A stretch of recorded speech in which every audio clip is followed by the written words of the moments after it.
Oh, AdwenkyereLady ni. Mejidi yesemu nyina mo hoye. Eye mami Agradaa.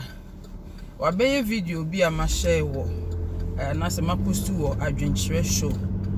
page ni so. Na nyame se ye nka nokure, nti me ka nokure. Mami we say enema bebre na waye wo social media yi so a ye mu binom ye ne na anya adwen ye ni nye ho. Me ade amami ye me yapa ni so odi ono ani kunu oda na chi ebeti na social media so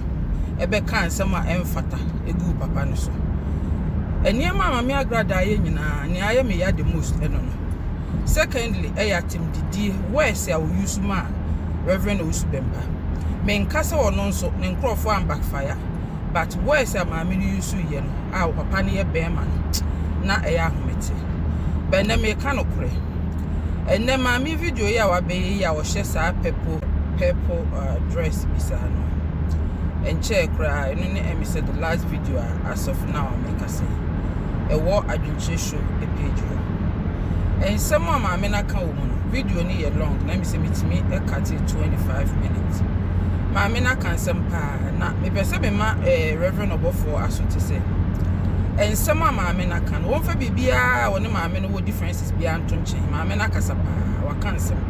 na wa wutie me so fa maame ne tan ne ne ma wa ya emfa kwan mu bi wo ha ye nyina ne ne nya adwen a ye nyina e bofu no wo behavior bi ho no fa to nchen na ensem na maame na kan aba bebre ewu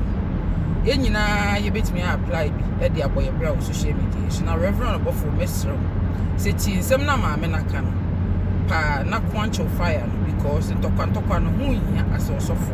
e ni buase ma mo enne mo amoya asofo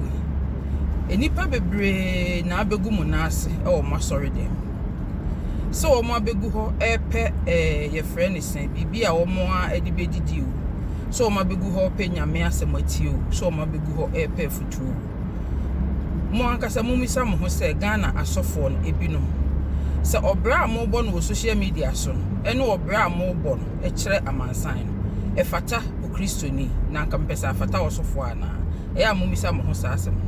fi se nkwala abegu mu na asi even penifo no kura bi no egu mu asori dem ho bebre wo ho a mo betimi ayisu sa ata ma mo de social media so kun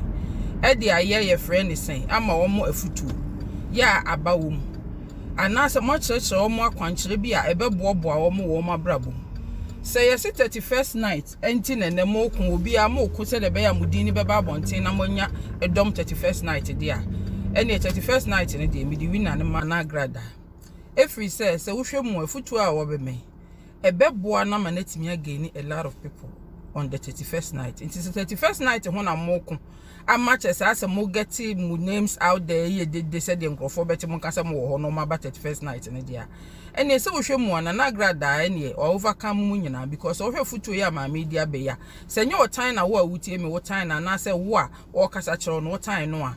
wo be hu sensem na maame na ka no nyansasem bebre ewom wo no wako situation ni bi mu wo hu ni a efiri mu aba ene wo de betu fo se masa ade na wo ye no me firi mu be ni na so wan hwe ya ba bia de wo be end no eye ba bia me call ye no a enti me de me tuufo se wo be sesa ebeboa eno no me hu bibi boni bi a ewom ti se 31st night dia obra pa wa obebo no asofo bebre nko ntokwa so me gidi ye se 31st night on benya nipa wo ma sori dem pa ana me boa enim go ase ne doso Ghana asofo